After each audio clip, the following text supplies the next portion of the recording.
Everybody, welcome to Bigger Pockets Facebook Live. I'm Steve Rozenberg, your host, we'll say, real estate investor, entrepreneur.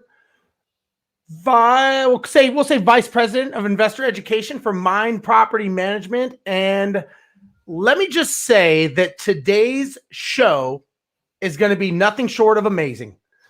Buckle up, because this guy that I'm going to have on the show is going to really educate you, and he is going to fill your brains with some serious knowledge that all of us are going to learn from, myself included. And I cannot wait to get this guy in here to answer your questions, my questions. So if you have comments and you want to ask this guy what you want to know, put them in the comment section. Let us know where you're watching from. Give us a thumbs up if you've ever heard of Brad Lea. Hopefully they know who you are. If they don't, they are crazy and they are living under a rock. Let me just tell you a little bit about Brad Lea, and I will let him step in and tell you who he is. He's the founder of LightSpeed VT and basically has revolutionized online training, able to help you maximize, systematize, and create the most revenue out of any business model that I think probably exists nowadays. And he works with, I'm going to say, the biggest names out there. I don't know if I'm allowed to say the names, so I won't say them. Brad, if you want to, you can. And is leading authority in any web-based training model. Author. I think he's got about 4 million fans on Instagram or something. I don't know what you have. You wrote the book, what's called The Hard Way? Is that right? The Hard Way, yeah. And this guy has his own podcast show, which I was lucky enough to be on, called Dropping Bombs. Brad, thank you for being on the show today, my man. Man, it's my pleasure. Thanks for having me, Steve. This is going to be fun. This is going to be good, man. We already got a lot of comments coming in and stuff. I have a couple that I will start off, but before we do, can you fill in the gaps of who you are? Because you are like an icon to people like me and other people that have grown up as entrepreneurs. You've been in the car business. I started in the car business. Tell everybody who Brad Lea is. Well, I wouldn't say icon. However, I am getting a little bit known. I put a lot of content out on the internet to try to help people avoid problems and situations based on my experience. That's what my book's about. Basically, lessons I've learned the hard way so you don't have to. I ultimately dropped out of school at 16 because I was kicked out of my house and, got beat up along the way. And about 30 years old, found out that it's better to help others than yourself and started helping other people. And that led to a training career, which led to me inventing this LightSpeed technology. And then that led to having a lot of the big subject matter experts, thought leaders, and companies use it to help train and develop their teams and customers and vendors, et cetera. And that just gave me a spotlight. So I now am the CEO of LightSpeed VT, which is basically what started this whole online learning craze. 20 years ago, when the internet just came out, we started doing interactive learning. And ultimately, if you've bought a course or trained online through a company, chances are you've used LightSpeed or some cheap knockoff copycat version of it. And, now I'm just trying to help other people avoid the challenges and heartache that I had to go through so they don't have to. Now, you are the quintessential entrepreneur. You are a guy who's out there grinding all the time. You're in the heat of battle. You probably see a lot of business models that make it and probably a lot of them that do not. Is that a safe statement? Yeah. I mean, you can look up statistics. 90% of businesses don't make it their first year. Yeah. What do you think about, and I've got some questions, and if you all have questions from Bigger Pockets, post them and we'll get Brad to answer them for you. But I do have some to kind of start that some people have asked me to ask you. And with everything going on right now, how is this going to affect, in your view, the future of business? Is this a more virtual world that basically helps your business model, basically proves your business model out? And what businesses do you see that are going to make it and some that are going to wither off and maybe not survive this? Well, again, I mean, I think all the businesses can make it if they pull their head out of their ass and like start focusing on taking action and adapting to the environment. After this is over, I don't think anything's going to change. I think there's going to be a lot more germaphobes. I think there's going to be a lot more opportunity than we can imagine. Ultimately, just like when you're on a diet for 30 days and then you have a cheat day and you go out and you eat everything on the freaking menu and you splurge, I think that's what's going to happen. I think when people are, released back into the wild, I think more people are going to travel than ever before because we appreciate the freedoms that we were taking for granted. I mean, it's unbelievable that they could literally shut down these small businesses, shut down all these different people from operating, shelter in place. Like, listen, I mean, I understand and I'm doing it, but at the end of the day, it's like, holy moly, you start to realize, man, we're not necessarily that free. The government can flip a switch at any time. So I think after this, there's going to be a lot more people prepared.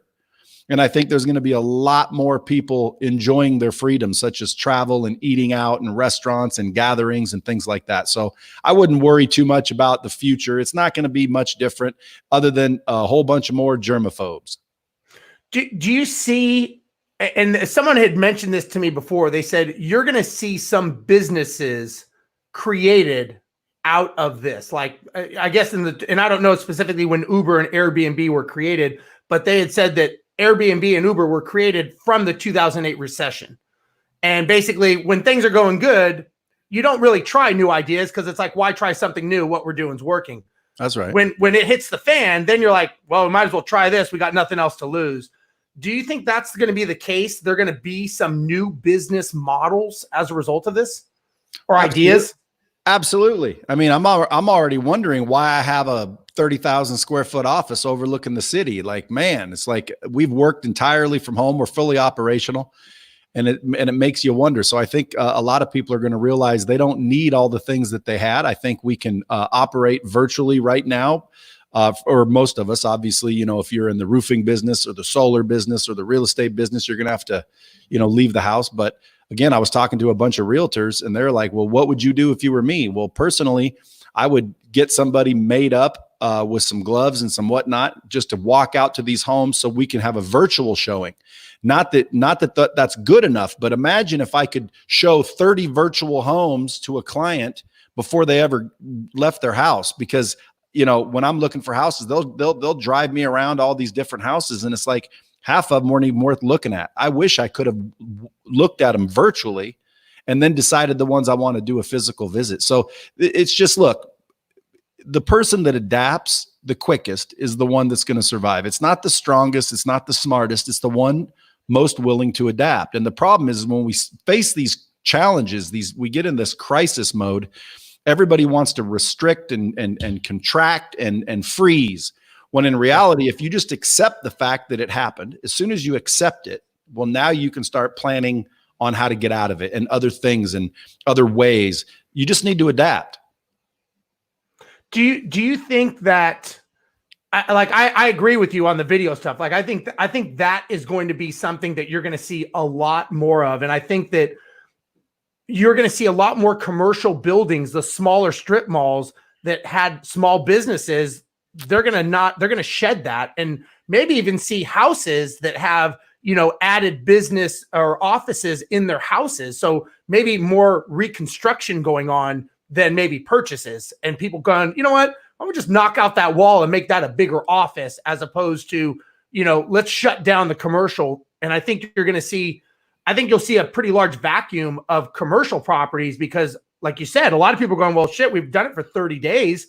Nothing's really changed except we're saving a lot of money and still able to operate. Does that help your business? I mean, I know that, you teach more on your platform is more educational, but that's got to be a boost for what you do, just kind of heading in that direction, no? Yeah. I mean, we're pretty much blowing up. At the end of the day, I mean, you still have to train people. People still have to get skills, knowledge, things like that. And if you can't gather and go to workshops, webinars, and conferences, well, then your only option is to do stuff like this. However, if this were a training live right now, this isn't training. This is exposing people to information. See, where companies go wrong with their training is there's 4 key ingredients that are mandatory if you want to effectively train somebody. Number 1, you need good content, because if you train them how to do it wrong, they'll do it wrong. So you need good content, repetition, practice, and accountability. The problem with doing it live is we don't get enough repetition. We don't practice enough. And most importantly, we don't have any accountability, because I could sit there and talk to you for 8 hours in a room and just assume you heard everything I said and understood it. But if I had a way to test everybody individually based on who they are, what they think, some people have experience, some people don't. So believe it or not, leveraging technology allows you to train people more effectively anyway. So our business is blowing up because people are like, dude, I still got to train my employees. I still got to train my customers. Our business is blowing up because a lot of people that are sitting at home without money are thinking, man, I should create a course. I mean, we help companies 2 ways. 1, we help people train people better, virtually, of course. And then we also help subject matter experts create interactive courseware that emulates what they would have done in real life. So a lot of those are coming out of the woodwork wanting to create courses to sell to businesses and individuals, because it's recurring revenue and it's all virtual. And then obviously businesses still have to train their people. That's never going to go away. I mean, as long as you have turnover, folks, you're going to need to train your people. And quite frankly, the companies that train people the best are the ones that do the best. And coincidentally, most companies, believe it or not, fail to effectively train their people because there's not enough repetition. But most importantly, they don't onboard their new people well. They're not really onboarding and acclimating someone into their company very well. Well, and it's funny because I always think, and I know that you're buddies with Tim Grover, and he worked with Michael Jordan and stuff. And I think of you think of guys like Michael Jordan, all the other pro athletes, they all have coaches, right? And it's the repetition training of the basics. They're not learning anything new. They're learning the basics over and over again. But 100%. When you talk to people that say they're salespeople or they're professional flippers, and I ask them, well, how often are you practicing what you do, your scripts? Never. And I say, well, how can you call yourself a professional when you don't practice what you do? When you look at, again, professional athletes practice all week long for a 4-hour game on the weekend.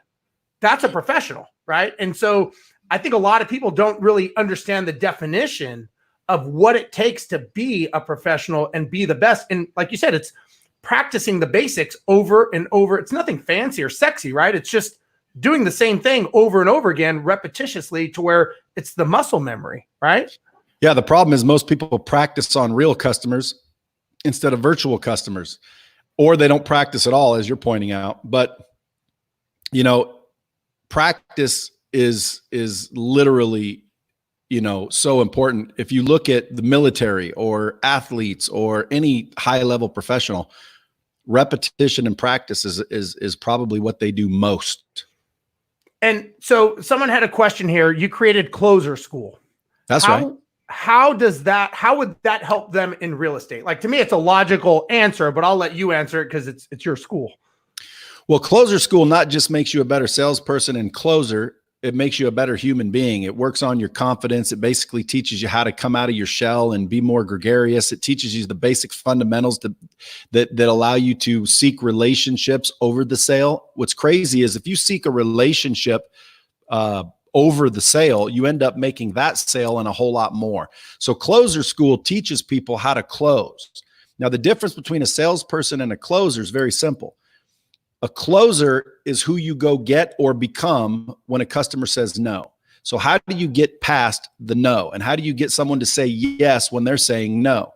So Closer School teaches you how to be persuasive and how to get a yes out of a no. However, it also teaches you the basics of salespeople. It teaches you the basics of confidence, integrity, ethics, and things of that nature. Well, and to me, when you're talking about that, you're talking about basically, from what I know about this, of creating that rapport on that subconscious level with someone to be able to connect with them, to get them past, they're going to say no, maybe what is it, 5 to 12 times or something like that, until they actually get to the root of what they really want or what the reason is. And you're just basically peeling back those onion layers to understand why is it you're saying no, because normally the first no, or I think it's the 5th no, up to that's that's not really the reason they don't want to do the deal or do the transaction. There's something hidden underneath it. So to answer their question, it's the closer school is not just to learn how to be a closer. It's actually learn how to become that person who can close better and create that rapport. Is that 100%? It teaches you how to build, attract, and nurture relationships. It teaches you how to be a better person, more confident individual. It teaches you how to repair the relationship you have with yourself. See, Steve, most people, like, they don't understand that their limitations come because ultimately they don't like themselves deep down, and they're not aware of it. It's in their subconscious, which is obviously below awareness. So sure, they don't like themselves and they're not even aware of it, which is crazy to think, but it's true.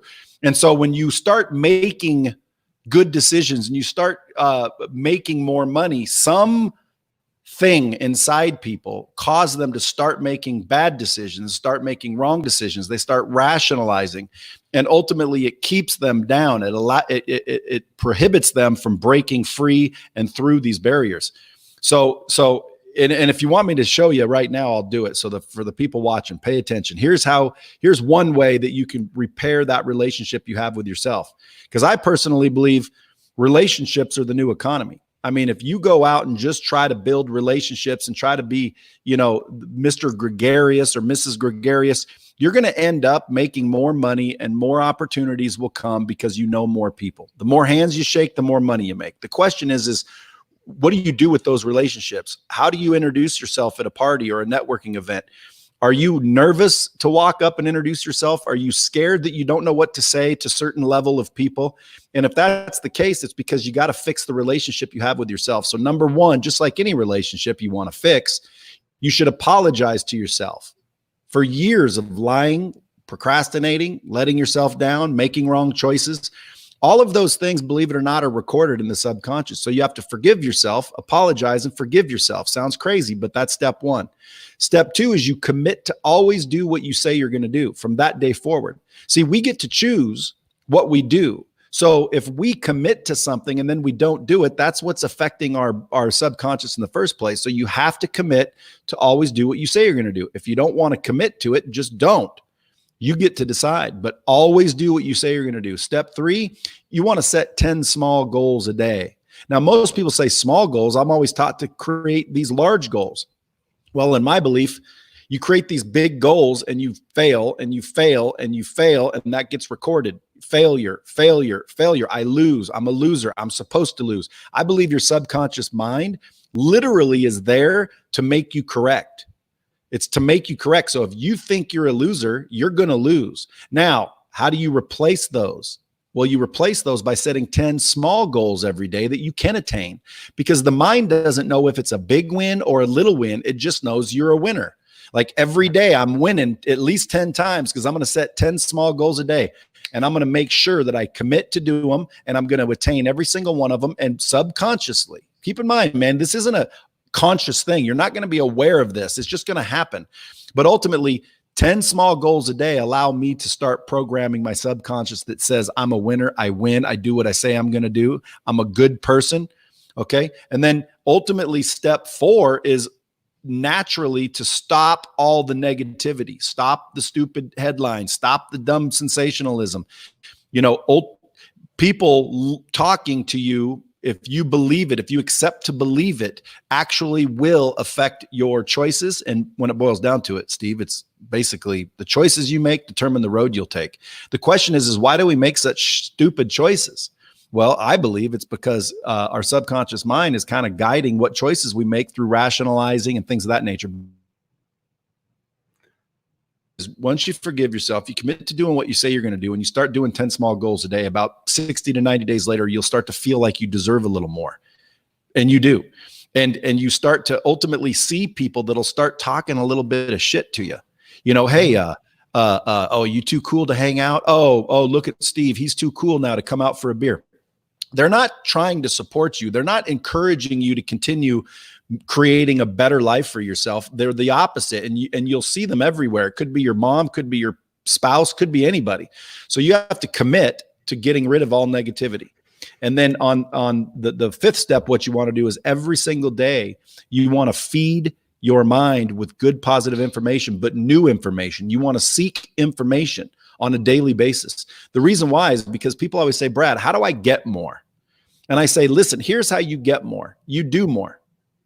Well, I try, but I still am not getting any more. Okay, that's rationalizing. Again, that's that subconscious. The thing is if you want to change what you're getting, you have to change what you're doing. And in order to change what you're doing, you have to change what you believe, because what we believe dictates our behavior.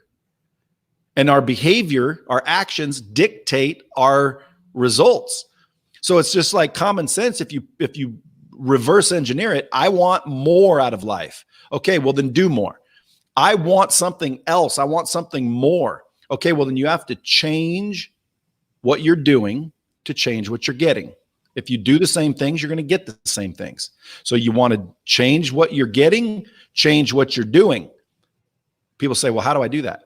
If you want to change what you're doing, you have to change what you believe. You have to change your beliefs. How do you change your beliefs? You've been taught for years what you think you believe. Well, how many people have ever changed their mind before? Why'd you change your mind? Well, you got new information. Hey, I used to think Steve was a dick. Oh, then I got to know him a little bit. We hung out. It's like, oh man, Steve's not a dick. That dude's cool. You changed your mind because I got new information. So all you do if you want to change your beliefs is seek information. So you learn, and you're learning on a regular basis. You get new information. You will form new beliefs. New beliefs will form new actions. New actions will form new results. So you want to change what you're getting, change what you're doing. You want to change what you're doing, change what you believe. You want to change what you believe, seek information on a regular basis. I would be devouring self-help books. It doesn't matter if you agree with it or don't agree with it. Pick up a book and read it. Disprove it. Okay? Implement it. See if it works. And next thing you know, dude, you're going to be, your actions will change. Now, that was a, quick-winded way to try and tell you guys this, but ultimately it's, man, you got to forgive yourself. Everyone deserves a second chance. Commit to doing what you say you're going to do. Always. That's called integrity. Set 10 goals a day and never, ever not do them. Okay. Weed out the negativity and the negative people. Stop listening to other people's opinions. Okay. And then seek new information. You do that 3 to 6 months. I'll bet you anything. You're going to reach back out and say, dude, I did exactly what you said. And my God, life is different, and life will be different. You'll probably be in the best shape of your life. You'll feel like, any bad relationships seem to dissipate or fall apart because, think about it, Steve. I can show anybody in the world how to not, let me put it this way. If you take a legal pad and you write down everything in your life that you do not like, if you want to get rid of it, just write it down on that legal pad, and I will show you how to get rid of anything you don't like in life. Here's how you do it. You take a legal pad and you write down everything that you do not like about your life, and then you look at those and stop tolerating those. Because ultimately you get what you tolerate. The reason you have a bad relationship is because you tolerate a bad relationship. The reason you have a low-paying job is because you tolerate a low-paying job. The reason why you don't sell enough houses is because you tolerate not selling enough houses. So at the end of the day, if you think about it, it's not rocket science. You get what you tolerate, period. So if you don't want something in your life because you don't like it, it's bad, it's whether it's a relationship or a career, write it down, stop tolerating it, and I promise it will go away.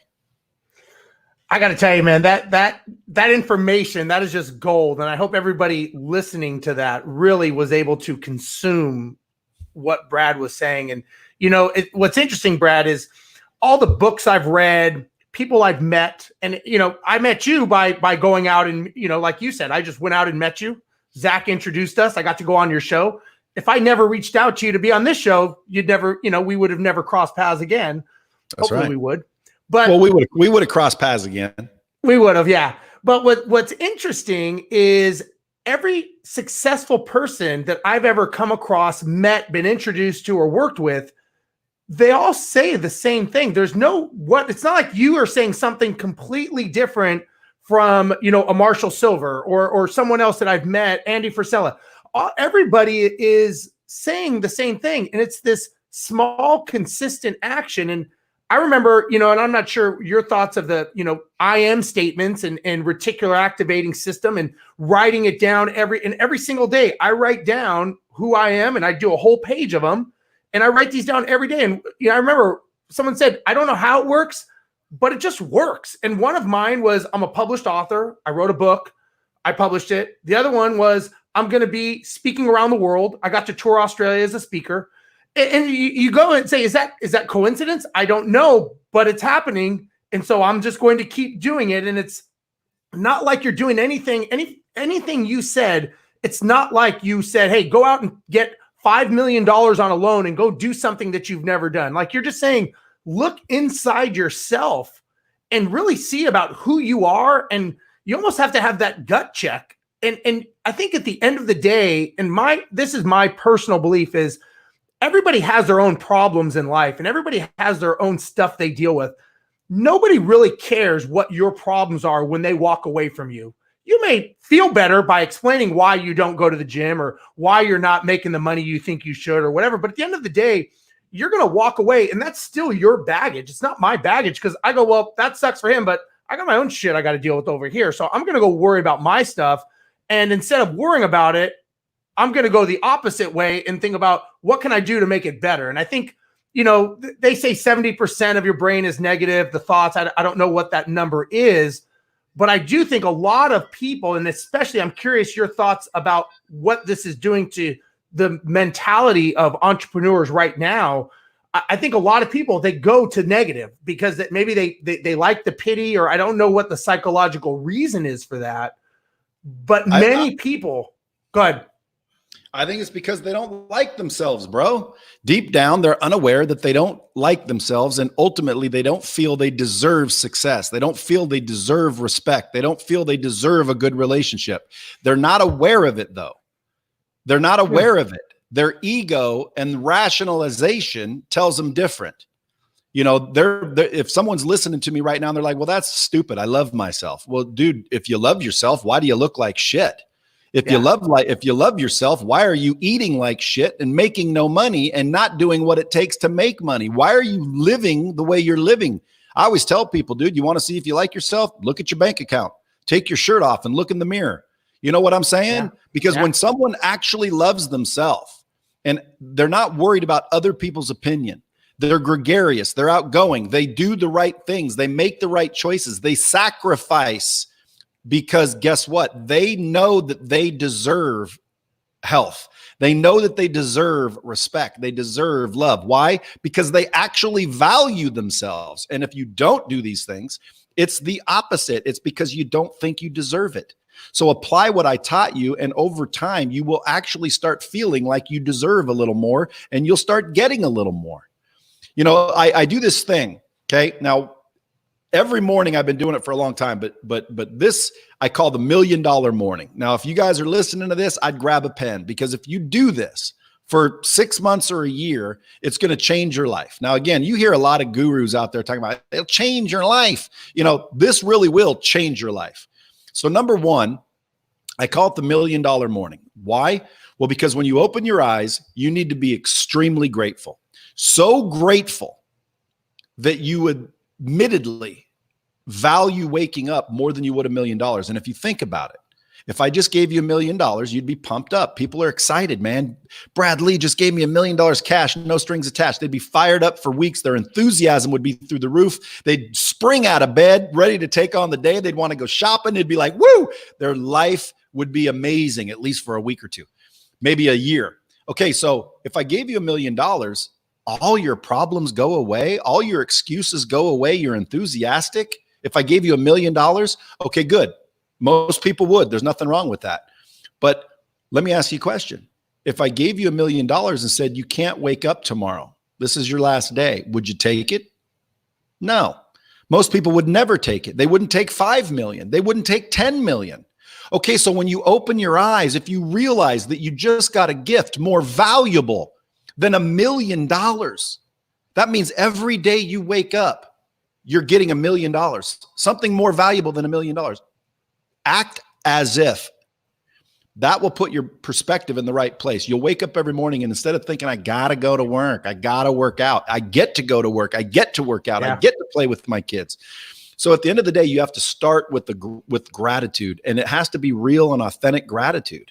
And it takes time to practice. So put a sign on your wall that basically says, congratulations, you get another day, bitch. But at the end of the day, man, you're waking up and you're instantly grateful. Now, I've done it for so long that when I open my eyes, I'm like, thank God, I have mobility, I have my health. Like, I'm so grateful. Now, first thing I do when I get out of bed is I'll focus at minimum, no matter how busy I am. I always do what I say I'm going to do. Boom. First thing I focus on when I wake up is my health. I'm going to at least get my blood pumping. I say a minimum of 15 minutes. At least get your blood pumping. Do some push-ups, do some sit-ups, run in place. There's no excuses. I don't care if you're on lockdown. You can do body weight exercises. The question is why aren't you? Well, you aren't because you're lazy. People say, oh, well, they're lazy. No, they're not lazy. They don't think they deserve the health benefits. So at the end of the day, you get up, you focus 15 minutes on your health. You eat something nutritious, at least one meal. Then you focus 15 minutes on your mind. Okay. Read some pages in a book, jump into a course, feed your mind. Okay. You want to focus on your mind. 3, you want to focus on relationships. Text 5 people every single day, telling them something nice. Could be your spouse, could be a new prospect, could be anybody, could be your boss, could be someone. But if you want to build relationships with people, focus on relationships with people. Okay. Where your energy goes, what you focus on grows. Yeah. So if you're not like, how many people have not heard from a friend for like 5 years and then they pop up? What about those people that only reach out when they need something? Eventually you're starting to think, man, some bitch only calls when they need something. That hurts a relationship. So you do the opposite. You focus on relationships. You send out a text every day. And then you need to focus on revenue. People say money can't buy you happiness. Steve, it's because they don't know where to shop. Okay. I'm telling you right now, money can buy happiness. Let's say you have someone dying in your family, God forbid a child, but there's a miracle cure and it's $1 million and you have $1 million. Are you happy? Absolutely. Is your child happy that you just saved their life? Absolutely. So at the end of the day, money can buy happiness. We got to quit believing the old crap that we've been taught that money doesn't buy happiness. You know why they say that? Well, I know people that had a lot of money and they weren't happy. Well, they would have been just as unhappy without money. It wasn't the money that made them unhappy. If you're unhappy rich, trust me, bitch, you're going to be unhappy broke. You're going to be unhappier. So at the end of the day, you have to focus every single day on 5 things that generate revenue, period. What can I do today? 5 things every single day. Write them down. Don't go to bed till they're done. What can I do today to generate revenue? So let me just recap that, because this will change your life if you apply this 6 months to a year. I'm telling you, you wake up more grateful than you just got $1 million. You focus a minimum of 15 minutes on your health by getting your blood pumping, exercise, and eat something nutritious. You focus 15 minutes on your mind. Feed your mind. Non-fiction, self-help stuff. Okay. Focus 15 minutes on relationships that you want to build. Make new ones, build new ones, whatever. 15 minutes on relationships and 15 minutes on your revenue. Okay. Your money, get your money right. If you do that every single day for 6 months to a year, I'm telling you, man, you're going to be in the best shape you've been in a long time. You're going to feel better than you felt in a long time. People are going to love you more than they've ever loved you. You're going to have better relationships than you've ever had. And you're probably going to have more money than you've ever had. Now, again, you might think, well, dude, I was a billionaire once and I lost all my money. Well, then have no fear, because usually if you did it once, then you know it's possible and it'll happen again. Yeah. I was told by a mentor of mine, he said, the average human lives 4,400 weeks. That means if you're 38 years old, you have 1,950 Wednesdays left in your life to live. How are you going to spend them? And so when you put it in that perspective, it really makes you think of how precious, because like you said, the $1 million, it's not the $1 million. It's what the $1 million represents, that it's the freedom and what that gives you, or in your perception, what that $1 million is going to give you. It's not the money. We don't even see money anymore. When's the last time you saw that much money? Well, maybe you do every day. I don't know. But the average person probably does not see that much money stacked up. So it's really what is it that people want? And that's, I think, the question that nobody can answer. Well, it's funny because I say this. In order to find success, you have to figure out what it looks like. And people say, well, Brad, what's the key to success? I say, there is no key. It's a combination, and everybody has their own. You see, what I think is successful, you may not agree with. Okay. And what you say is successful, I may not agree with. So at the end of the day, the only person that can show you what success looks like is you. Now, imagine if you're looking for me in a room full of 10 people and you know exactly what I look like. How hard would it be to find me in that room? Not hard at all. Yeah. Now, what happens if I'm in a room full of 500 people, but you know what I look like? Well, dude, it might take you a little bit longer, but you're going to find me. Okay. Yeah. What if I'm in a room full of 10,000 people? Again, might take you a little longer, but guess what? You know exactly what I look like and you're going to find me. Now go back and say, what if you didn't know what I look like and you need to find me in a room full of 10 people? Okay. Much harder to do. Okay. What if I'm in a room full of 10,000 people? Damn near impossible. Okay. You got to figure out what success looks like before you go after it. Like nobody knows what it looks like. And it's funny too, because Steve, you'll start doing this now that I say it. And people that are listening right now, say this to friends, family right now. After this live is over, go ask 5 people. Hey, let me ask you, what does success look like for you? And you will, I guarantee almost every time, you know what people are going to do? They're going to go, okay, because they've never really thought about it. Like if I would have tricked you, Steve, I would have said, Steve, tell me what success looks like for you. And you would have went,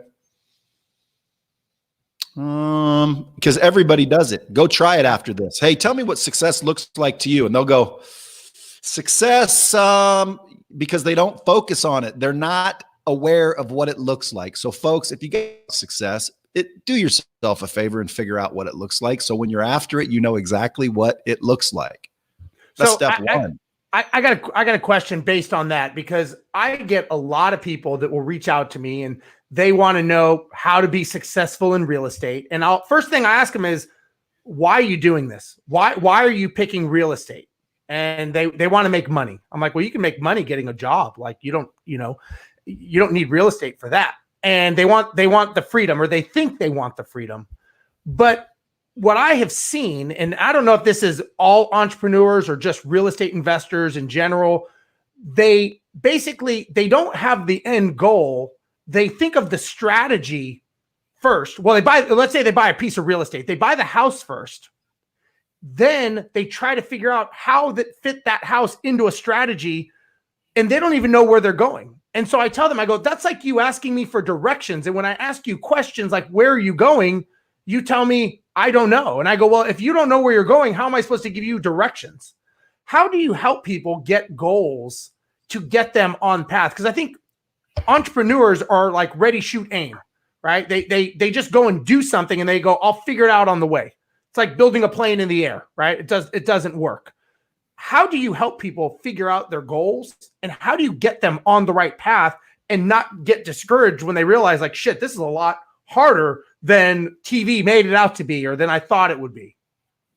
Well, I don't, that's coaching and mentoring and things like that. I mean, people follow me on social media, especially Instagram. And, I get DMs all day about how I changed their life and how they're successful now because I said something or did something. But listen, I didn't show up at their house and show them how to do it.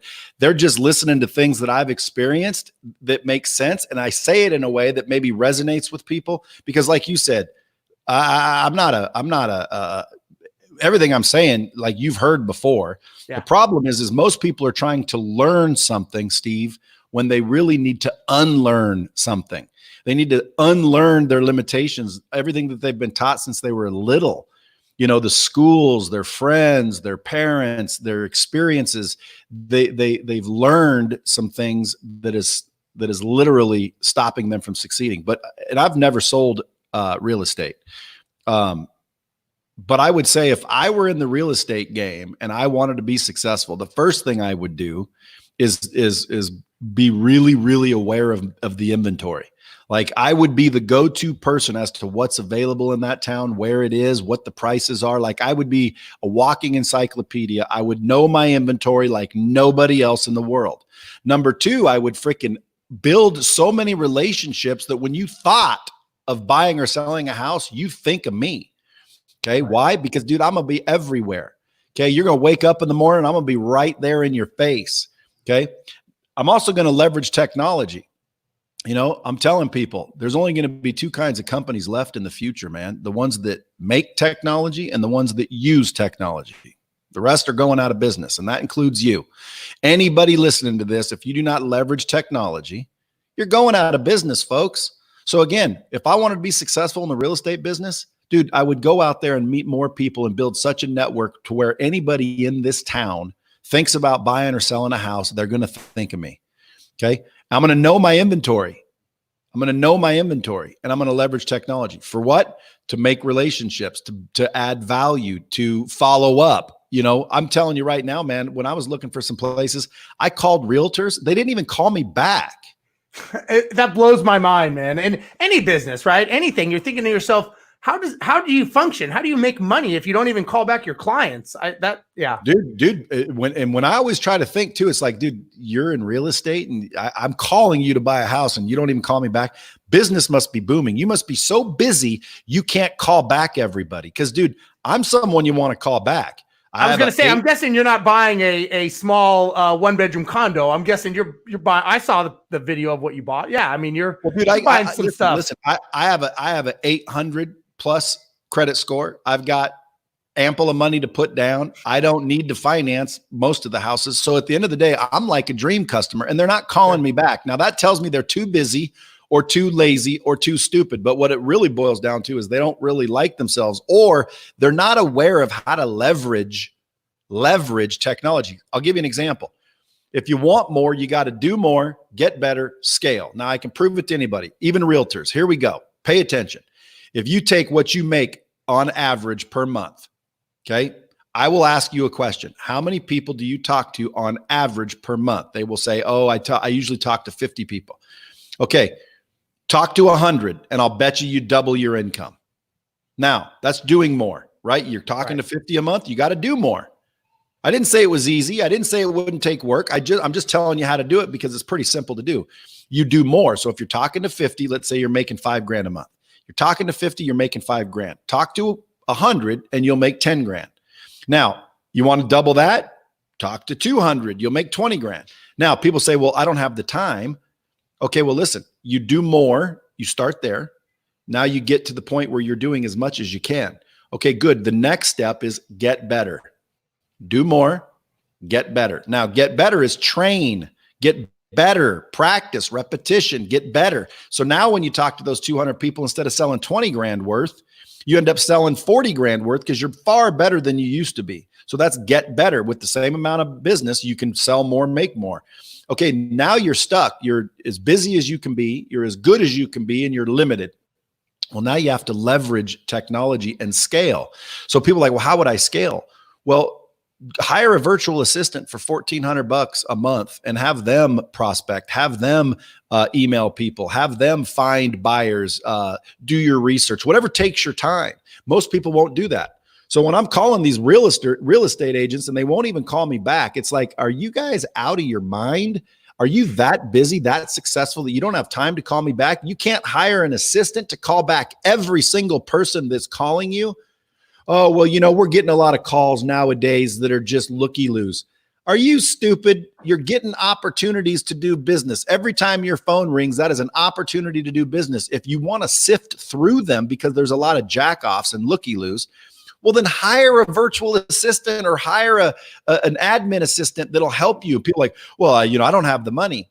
You don't have the money because you're busy you're busy dealing with these jack-offs. Yeah. And it's not only call you back, but call them back within 3 minutes if you don't answer the phone, because, I mean, another conversation, but you're paying for that phone to ring.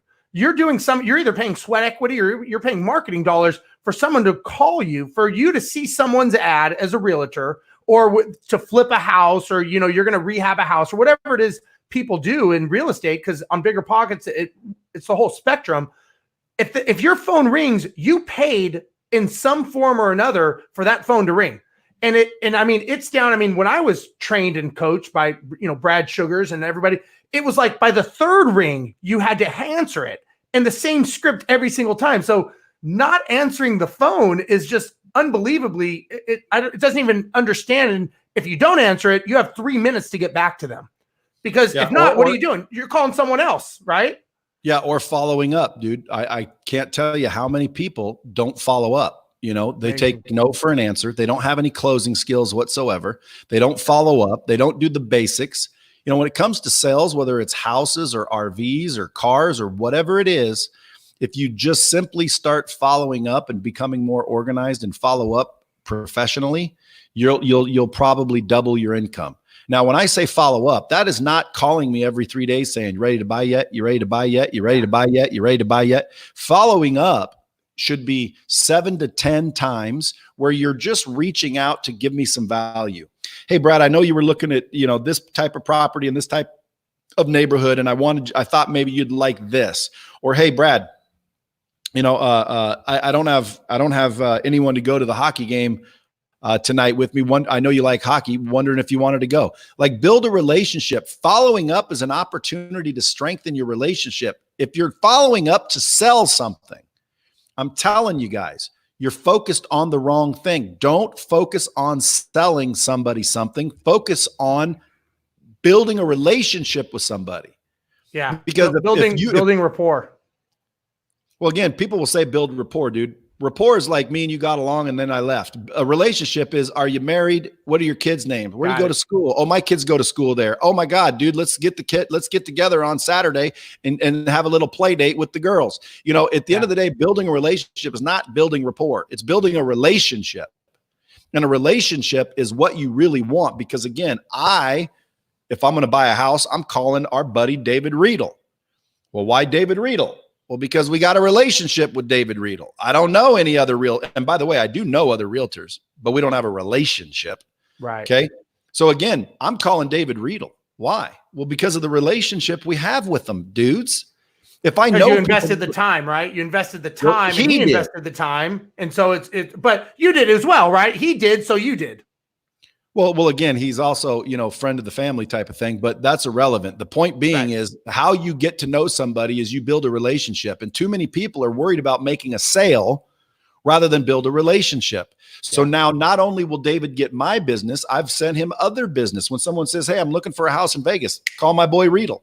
Hey, call my boy Riedel. Now, again, that's because we have a relationship. If we just had a rapport, I wouldn't be giving him anything. And I might not even call him when I'm ready to do biz. I might call someone else who built a relationship with me. Yeah, absolutely. So I got a question here, Brad. And if anyone has any questions, we're not going to take much more of Brad's time. So if you got questions for Brad, I know I bombarded him with my questions, but anyone else, feel free to put them in here. Someone says, what advice can you give me as a used car dealer owner? So you were in the car business. I did some time in the car business. I'm not sure what Matthew's question is relating to. Maybe in the industry as it sits right now, maybe. I'm guessing that maybe what he's asking about. Well, he can specify a little bit more detail, but what advice can I give you as a used car dealer? I would advise you to sell something. No, in reality, I would advise you to buy low, sell high. I would advise you to train your team. Okay. A lot of times, especially at smaller used car dealerships, even larger, nice ones. A lot of the people that are there, you know, they're not very trained, and they're pretty much just, you know, there to make a commission. Listen, selling used cars, selling new cars, it doesn't really matter. At the end of the day, I would advise you to train your team to be exceptional, because again, a salesman that sold me a car could have sold me 100 cars.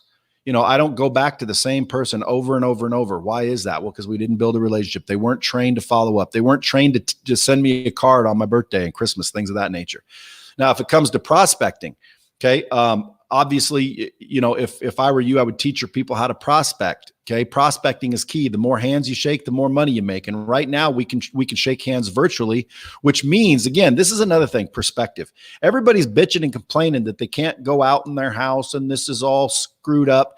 Folks, you're forced to use the internet. And right now the internet has more people on right now than your entire city has in it. So right now you can meet anybody you want worldwide. You're never going to get an opportunity to meet as many people as we have right now. And yet some people are bitching and moaning and complaining about it. It's like, dude, you're on the internet. There's billions of people. Get to talking, get to introducing yourself.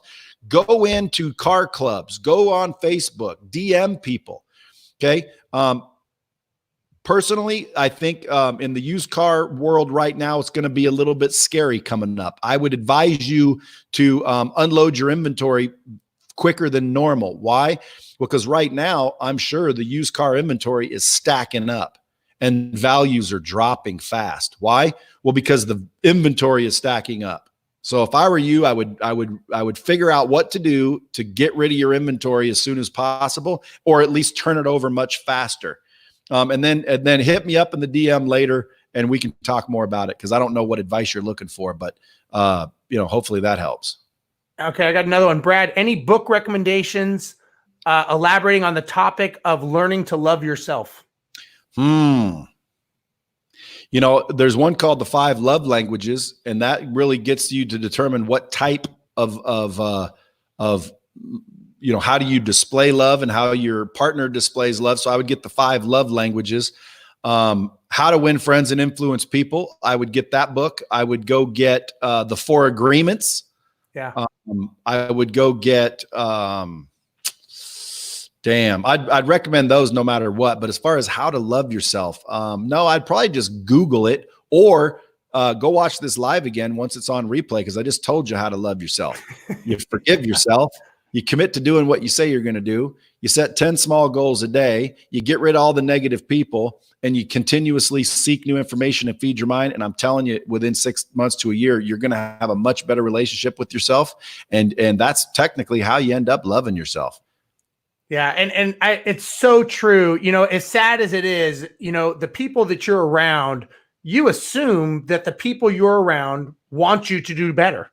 That is a huge mistake, because that is not always the case. And even if they're people that you've grown up with, been around, brothers, sisters, they're brothers and sisters to someone, right? They may just happen to be yours, but don't assume that they are all trying to help better you, because sometimes, as sad as it is, people like to see other people fail, and they could say, see, I told you, because it justifies in their mind why they don't have to do it, why they don't have to get up and go to the gym, because Brad got hit by a car the other morning jogging in place in his front yard. So that's why I don't jog in place. So that's why I don't do it. So it's sad, but I think it's true. And I think what you said is so powerful, because you really got to think that if you are that person that is always trying to fight off the other people, you've got to change your circle. You've got to change who you're hanging around with, because they could be the reason that you are not going anywhere, or a big portion of it. Well, I wouldn't say they're the reason. I think if you want to find the sumbitch that's responsible, go into an empty bathroom, shut the door, and look around. You'll see the prick. That's who's responsible. That's the reason. It's not anybody else that's making you fail, bro. It's you that's making you fail. But to that point, most people want to see you do better. They just don't want to see you do better than them. So ultimately, they're not necessarily your fan, and they won't tell you. Could be your parents, could be your siblings, but you're right, Steve. People aren't always rooting for you like you think they are. They secretly want to see you do well, but not better than them. If I don't interrupt people, by the way, I forget. So I just forgot. That's why I always interrupt. People are like, Brad, when you have guests on your show, you always interrupt them. Well, number one is because I'll forget what the hell I was going to say. But I had one more thing for Ed, but Ed, again, hit me in the DMs. We'll talk more about it. I can do some research. Google books on self-esteem, self-worth. I got a guy that just he's on LightSpeed training system. He just came out with something called Ice Cold Confidence, and basically he focuses on mental wealth. He calls it mental wealth. You could look that up, Ice Cold Confidence. He's got a whole program from psychiatrists and psychologists that really helps people start to, learn to like themselves and love themselves. But the big thing I want you guys to take away is this. what other people think about you should be none of your business. In other words, you like yourself so much. And by the way, some people, oh, that's arrogant. You see what I'm saying? That's one of those haters. That is not arrogant to love yourself. It is not arrogant to believe in yourself. It is not a bad thing. Okay. It's not arrogant to love yourself. Listen, I know, like sometimes people, I'll say, well, listen, just leverage that relationship, call that person and say, oh, that's using them. I don't want to use them. If you feel like you're using someone in a relationship, it's because you don't value what you bring to the relationship. Okay. That's why you feel that way. So at the end of the day, like I can leverage any relationship I have because I know I can help those people just as much or more than they can help me. So I have no problem asking for help. Why? Well, shit, it's reciprocal. But the big thing is too many people are worried about other people's opinion, and it stops them from doing anything. I've had people literally say, well, I was going to do this and I was going to do that. And I said, well, why didn't you? Well, I didn't want my wife to basically laugh at me. I didn't want my parents to say, I told you so. So literally you didn't take a chance because you were worried about what someone might say. Dude, that is the biggest problem on earth. I'm going to give you 5 factors to success right now. And these I learned the hard way. And this is me looking back in my life, picking out exactly what I did to succeed. And it applies with anybody. 5 factors. Number 1, you have to take a chance. You have to take a chance or you're going to work for someone who does. Okay. You have to seek out problems. Stop avoiding problems. Most people avoid them. Seek out problems. Why? Well, because then you get good at handling those. You get good at solving problems. You become very proficient at solving problems. They're like games to me now. I love problems. Give me some problems. I love trying to solve them. Most people avoid them. Number 1, take a chance. Number 2, get really good at solving problems. Number 3, make adjustments. Quit thinking, man, you have to have these blinders on. That's not true. When I started out with LightSpeed, I started out as a training company, going out on the road, living on the road. Then I turned into a interactive CD-ROM company. And then I turned into an online training company. And then I turned into a software company that doesn't do training. I just help other people do it. If I didn't do that, I never would have reached where I'm at today. So you have to be willing to make adjustments. The 4th factor is always seek knowledge. I mean, folks, I'm telling you, I could have been here a lot faster with a lot less pain had I, looked for mentors and read books and went to courses and went to classes. Right now you hear, oh, there's all these people online selling you courses because they want your money. There are some of those people out there, folks. But listen, have you ever heard, Steve, by the way, there's no such thing as shortcuts? Yeah, I have. Total bullshit. I agree. Okay? Why would I go and learn why would I go and hit all the potholes in the road if you're like, Steve, just get in the left-hand lane. I've done this road 20 times and I know that get in the left lane and you won't hit any potholes. Okay, good to know, right? Because you've done it. Yeah, but people seriously think that there are no shortcuts. There's tons of shortcuts, but people are conditioned not to take them and not to believe in them because somebody, some ancient person in their past or their grandparents or their parents or somebody told them, oh, there's no shortcuts. It's all hard work. It's just hard work, Steve. Listen, folks, the hardest workers are usually the brokest. Yeah. I'm telling you, go look at the hardest working people out there. They're usually the brokest people. They're not the richest people. The richest people are not the hardest working people. They're the ones that work the smartest. Are you out there trading your time for money or are you out there trading your money for time? Because again, rich people, they trade their money for time and they leverage other people's time. And poor people, they sell their time for money. Again, it's backwards. They're not teaching this in school. So the 4th thing is to seek knowledge on a regular basis every single day. If you're not seeking new knowledge, you're an idiot. Okay. Number 5, the 5th factor for success is simple. Just outdo yesterday. Quit worrying about someone online that has a Ferrari. Quit worrying about somebody else. Quit comparing yourself and start preparing yourself. Outdo the day before. Just by this much, it doesn't matter. But you have to outdo yesterday. Your only competition is you. It's not me. It's not somebody else. It's you. You're your only competition and kick your own ass every day. That's how you avoid getting your ass kicked by someone else. People ask me, dude, well, aren't you worried about competitors ripping off your technology?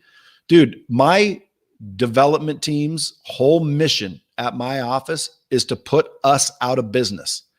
In other words, I want them to come in and say every single day, act as if your job is to outdo LightSpeed. because we are the #1 most badass interactive training platform on earth. We've got the longest history. We started it, it's night and day. People are like, well, what about like these other ones that are out there? Guys, everything else out there is basically a system to allow you to host training materials. Ours is the only one designed to get you to learn what's in it. So are you looking for a place to host videos, or you want somebody to actually learn what those videos contain?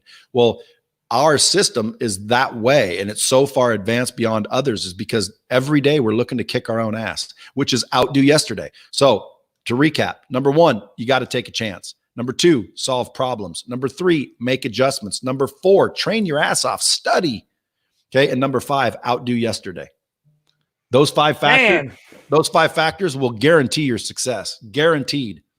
This is good, man. This is good. And the training that you do, I mean, for when I got to go to your office and see everything it's pretty intense. I mean, the stuff that you do you were in meetings half the time when I was there, and Zach was giving me a tour and showing me around and everything. And it was amazing to see how much thought goes in. It's not just like you said, it's not just making videos and hosting them somewhere. This is a whole interactive mind methodology to what you've created that people need to really look at and go like, holy shit, like there is more to this. And look, it's proof evident by the people that you work with and the people who are on your platform. And again, I don't want to I've taken up an hour of your time. I don't want to take up much more, but if somebody wanted to even get an idea about LightSpeed and whether they have a flipping business, because you work with people in real estate that are on your platform that I know, like, how do they know they have a business model that they say, man, I want to try this? You probably get a lot of ideas coming at you of things that people that want to be on your platform. How do they know that they have something that they go, man, I need to talk to someone over there? Well, I mean, if you have not, see, my mission in life is to get the knowledge from the people who have it to the people who need it. That's all I want to do. I've got the technology to help me do it worldwide. So that's the mission I'm on. And the reason why is because I think businesses are going out of business because they don't have the right information. Realtors aren't selling enough because they don't have the right information. Teenagers are getting pregnant, dropping out of school because they don't have the right information. Someone said, well, that's the parenting. Well, then the parents don't have the right information. Nobody wants their children in that condition. So at the end of the day, the reason people fail is because of the lack of knowledge. So if you're sitting at home or you're listening to this and you think, man, I really know how to tie flies better than anybody, or I know how to grow the largest tomatoes on earth, or I know how to close deals specifically in this market. I can teach people how to use this technology to triple their production. I would say that you should feel obligated to create a course and launch it to the world, both individuals and businesses. Not only does it help the world become a better place, but it also builds recurring revenue. I mean, we have millions of dollars a month coming in from people accessing our knowledge that we've created. Grant Cardone, Tony Robbins, Zig Ziglar, John Maxwell, Damon John, World Series of Poker, Top Chef. I can go on and on. All of these people have put their knowledge into an interactive video-based content courseware.